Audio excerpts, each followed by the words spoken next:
মাছরাঙ্গা টেলিভিশনের 14তম বর্ষপূর্তি আজ। এ উপলক্ষে শুরুতেই দর্শক, শিল্পী, কলাকুশলী, কেবল অপারেটর ও শুভানুধ্যায়ীদের শুভেচ্ছা। প্রথম আলোর মূল পত্রিকার প্রধান শিরোনাম, খসড়া নিয়ে 3 দলের আপত্তি, জুলাই সনদ। প্রতিবেদনটিতে বলা হয়, জামাত, এনসিপি, ইসলামী আন্দোলন জুলাই সনদকে আইনি কাঠামোয় দেখতে চায়। খসড়ার সঙ্গে মোটামুটি একমত বিএনপি। খবরটিতে আরও বলা হয়, তত্ত্বাবধায়ক সরকার ও নারী আসন নিয়ে ঐকমত্য হয়নি, আজ আবার আলোচনা। খসড়া নিয়ে মতামত জানাতে হবে আজকের মধ্যেই। প্রতিবেদনটিতে জাতীয় ঐকমত্য কমিশনের সহসভাপতি অধ্যাপক আলী রিয়াজের উদ্ধৃতি দিয়ে বলা হয়, কমিশন এখনও আশাবাদী 31 জুলাইয়ের মধ্যে জুলাই সনদের পূর্ণাঙ্গ রূপ দাঁড় করানো যাবে।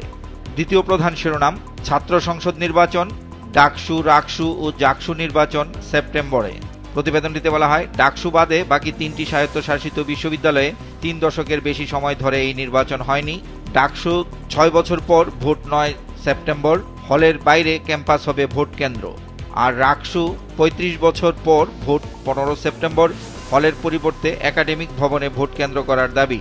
33 বছর পর জাকসু নির্বাচন হতে যাচ্ছে, ভোট হতে পারে 11 সেপ্টেম্বর। জুলাই স্মরণ অনুষ্ঠান, গভীর সংস্কার না করলে স্বৈরাচার আবার ফিরবে।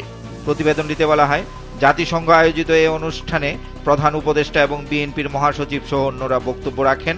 এর পাশাপাশি প্রকাশিত আরেকটি খবর, জুলাই সনদ ও ঘোষণাপত্র সাংবিধানিক নয়, রাষ্ট্রীয় স্বীকৃতির পক্ষে বিএনপি।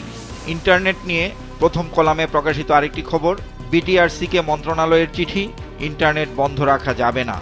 আইন শৃঙ্খলা পরিস্থিতি নিয়ে মূল মলাটের দ্বিতীয় ভাজে প্রকাশিত আরেকটি খবর, চাঁদা না পেয়ে দোকানে তালা, জামাত বিএনপির 3 জন সহ গ্রেপ্তার 4।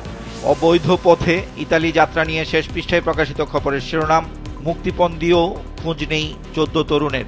খবরটিতে বলা হয়, মাদারীপুরের 14 তরুণ নিখোঁজ 5 মাস ধরে, মুক্তিপণ সহ জনপ্রতি 30 থেকে 35 লাখ টাকা নিয়েছে দালাল।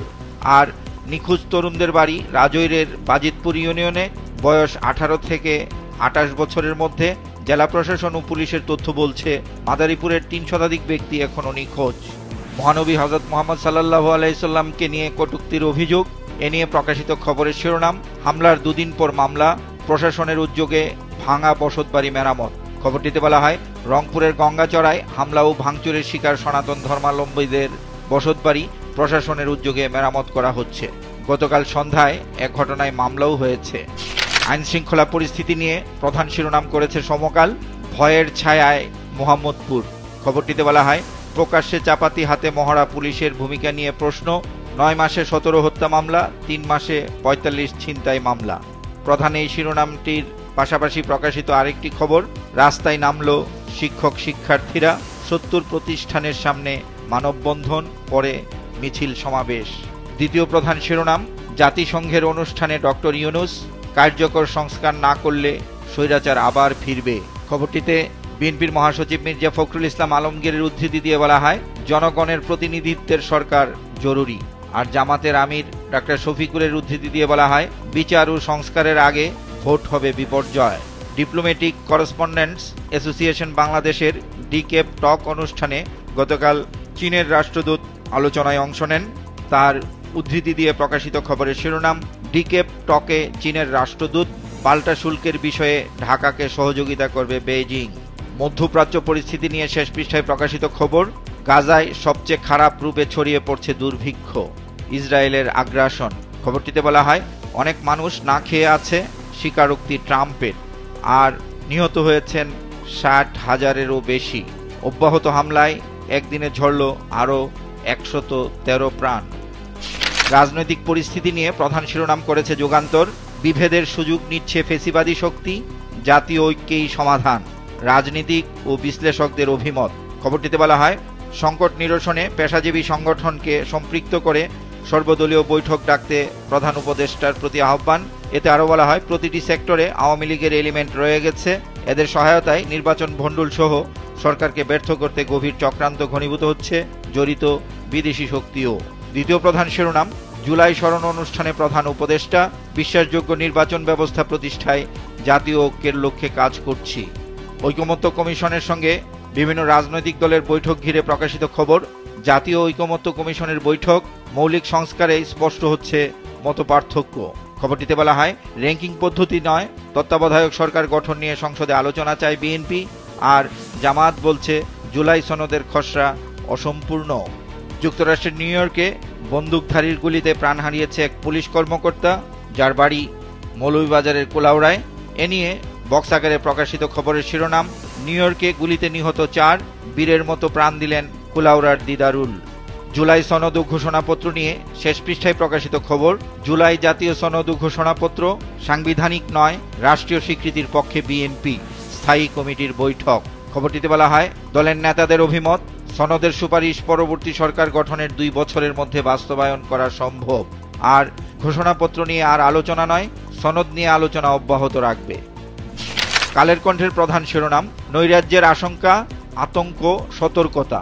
বিশেষ এই প্রতিবেদনটিতে বলা হয়, আগামী 11 দিন ঘিরে বিশেষ সতর্কতা, সারা দেশে সতর্ক আইন শৃঙ্খলা রক্ষাকারী বাহিনী। হামলার আশঙ্কা রয়েছে রাষ্ট্রীয় গুরুত্বপূর্ণ স্থাপনায়। এতে বিএনপি চেয়ারপারসনের নিরাপত্তা উপদেষ্টার উদ্ধৃতি দিয়ে বলা হয়, নৈরাজ্য কারোর জন্যই ভালো নয়। আর সাবেক আইজিপি নুরুল হুদা বলেছেন, আগস্ট ঘিরে মনে হচ্ছে কিছু একটা ঘটবে। দ্বিতীয় প্রধান শিরোনাম, জুলাই সনদের খসড়ায় মিশ্র প্রতিক্রিয়া। খবরটিতে বলা হয়, খসড়ার সঙ্গে মোটামুটি একমত বিএনপি, এনসিপি বলছে এটা তারা গ্রহণ করতে পারেন না, আর জামাতের বক্তব্য এটি অসম্পূর্ণ ও কিছু অংশ বিপজ্জনক। অনেকের মতে এটি অসম্পূর্ণ ও একতরফা। এর পাশাপাশি প্রকাশিত আরেকটি খবরের শিরোনাম, ঢাকায় বড় জমায়েতের লক্ষ্য এনসিপির। এতে বলা হয়, 3 আগস্টের মধ্যে না হলে নিজেরাই দেবে জুলাই ঘোষণাপত্র। মানব পাচার প্রতিরোধ দিবস আজ। এ নিয়ে শেষ পৃষ্ঠায় প্রকাশিত খবরের শিরোনাম, ঝুলছে 4500 মামলা। খবরটিতে বলা হয়, 1346টি মামলা তদন্তাধীন, আর বিচারাধীন 3014টি মামলা। এতে আরো বলা হয়, ভূমধ্যসাগর পাড়ি দেওয়ায় বাংলাদেশ প্রথম। আজকের পত্রিকার প্রধান শিরোনাম, 60 প্রকল্পের 100 ঠিকাদার টাকা তুলে নিয়ে উধাও। বিশেষ এই প্রতিবেদনটিতে বলা হয়, 4 মন্ত্রণালয়ের ক্ষতি 1491 কোটি টাকা, সড়ক ও সেতুতে 671 কোটি, স্থানীয় সরকার 330 কোটি, গৃহায়ন গণপূর্ত 129 কোটি, রেলপথ 161 কোটি টাকা। এতে আরো বলা হয়, পলাতক ঠিকাদার ও প্রকল্প পরিচালকদের তথ্য চেয়ে সব মন্ত্রণালয়কে চিঠি দেওয়া হয়েছে। বন্ধ প্রকল্পগুলো শেষ করতে ফের দরপত্র ডাকা হবে। মাইলস্টোন ট্র্যাজেডি নিয়ে প্রকাশিত খবরের শিরোনাম, মাইলস্টোনে বিমান বিধ্বস্ত, সাহস যোগাতে শিক্ষার্থীদের বাড়ি বাড়ি শিক্ষকেরা। ভূরাজনৈতিক উত্তেজনা ঘিরে প্রধান শিরোনাম করেছে আমার দেশ। বাংলাদেশে প্রভাব বিস্তারে যুক্তরাষ্ট্র চীন মুখোমুখি। বিশেষ এই প্রতিবেদনটিতে বলা হয়, যুক্তরাষ্ট্র চীনের মধ্যে ভারসাম্য বজায় রাখা বড় চ্যালেঞ্জ, বলছে পররাষ্ট্র মন্ত্রণালয়। আর বাংলাদেশে চীনের তৎপরতাকে কৌশলগত হুমকি মনে করে যুক্তরাষ্ট্র। এতে আরো বলা হয়, ঢাকার সঙ্গে জোরালো অংশীদারত্ব বজায় রাখবে বেইজিং, বলছেন চীনা রাষ্ট্রদূত। সাবেক রাষ্ট্রদূত হুমায়ুন কবিরের উদ্ধৃতি দিয়ে এতে আরো বলা হয়, যুক্তরাষ্ট্র চীন কারো এজেন্ডাতেই যুক্ত হওয়া উচিত হবে না। ত্রয়োদশ সংসদ নির্বাচন, জেলার চিত্র নিয়ে শেষ পৃষ্ঠায় প্রকাশিত খবরের শিরোনাম, বিএনপির লক্ষ্য আসন পুনরুদ্ধার, চ্যালেঞ্জ নিতে প্রস্তুত জামাত। প্রেক্ষাপট, ব্রাহ্মণবাড়িয়ার 6 আসন। বাংলাদেশ প্রতিদিনের প্রধান শিরোনাম, শেষ মুহূর্তে দেন দরবার, জাতীয় ঐকমত্য কমিশন। বিশেষ এই প্রতিবেদনটিতে বলা হয়, সবচেয়ে গুরুত্ব দেওয়া হচ্ছে 20 বিষয়ে, ঐকমত্য হয়েছে 12টিতে, 8টি নিয়ে আলোচনা। কমিশনের প্রচেষ্টা নিয়ে প্রশ্ন রাজনৈতিক দলগুলোর। দ্বিতীয় প্রধান শিরোনাম, নির্বাচনী আচরণবিধিতে আসছে নতুন প্রস্তাব। এতে বলা হয়, এআই নিয়ে উদ্বেগ টিআইবির, ভারপ্রাপ্ত প্রধান মহাসচিবের জন্য হেলিকপ্টার চায় বিএনপি। টানা বৃষ্টিপাত ও পাহাড়ি ঢল নিয়ে শেষ পৃষ্ঠায় প্রকাশিত খবরের শিরোনাম, বন্যায় ফের ডুবল ফেনী। দ্রব্যমূল্য পরিস্থিতি নিয়ে শেষ পৃষ্ঠায় বক্স আকারে প্রকাশিত আরেকটি খবরের শিরোনাম, জীবন যুদ্ধে হার মানছে পকেট। খবরটিতে বলা হয়, দ্রব্যমূল্যের দাপটে নুয়ে পড়ছে সাধারণ মানুষ, সবচেয়ে বেশি ব্যয় খাবারে, আয়ের চেয়ে ব্যয় বেশি। খবরটিতে সিপিডির নির্বাহী পরিচালক ডক্টর ফাহমিদা খাতুনের উদ্ধৃতি দিয়ে বলা হয়, দ্রব্যমূল্যের ঊর্ধ্বগতি ও উচ্চ মূল্যস্ফীতি সাধারণ মানুষের জীবনে গভীর প্রভাব ফেলছে। পণ্যের দাম বাড়লেও আয় একইভাবে বাড়ছে না, ফলে মানুষের জীবনযাত্রা আরও কঠিন হয়ে উঠছে। কালবেলার প্রধান শিরোনাম, বিচার বিভাগের পদ সৃজনের ক্ষমতা এখন সুপ্রিম কোর্টের, জুডিশিয়াল সার্ভিস গঠন বিধিমালা 2025। বিশেষ এই প্রতিবেদনটিতে জুডিশিয়াল সার্ভিস অ্যাসোসিয়েশনের মহাসচিব মোহাম্মদ মাজহারুল ইসলামের উদ্ধৃতি দিয়ে বলা হয়, অধস্তন আদালতের বিচারিক পদ সৃজনের ক্ষেত্রে প্রাতিষ্ঠানিক যে জটিলতা ছিল তা এই বিধিমালার মাধ্যমে দূর হবে বলে মনে করছেন তিনি। আর জুডিশিয়াল সার্ভিস গঠন বিধিমালা 2025 বিচার বিভাগের প্রাতিষ্ঠানিক উৎকর্ষে একটি মাইলফলক হিসেবে বিবেচিত হবে। সাবেক সিনিয়র জেলা ও দায়রা জজ মোহাম্মদ শাহজাহান সাজুর উদ্ধৃতি দিয়ে এতে আরও বলা হয়, বিচার বিভাগ আজও সব ক্ষেত্রে স্বাধীন হয়নি। ধীরে হলেও পদ সৃজনের স্বাধীনতা সুপ্রিম কোর্টের হাতে এসেছে। এতে বিচার বিভাগ স্বাধীনভাবে পদ সৃজন করতে পারবে, বিচার বিভাগের কাজে গতি আসবে। সরকারের এই উদ্যোগকে সাধুবাদ জানান তিনি। দুর্নীতি প্রসঙ্গে শেষ পৃষ্ঠায় প্রকাশিত খবরের শিরোনাম, দুদকের কাছে মানুষের প্রত্যাশা বেড়েছে, দুর্নীতির বিরুদ্ধে ব্যবস্থা। জুলাই সনদ ঘিরে প্রধান শিরোনাম করেছে দেশ রূপান্তর, খসড়াতেই মানি না মানব না।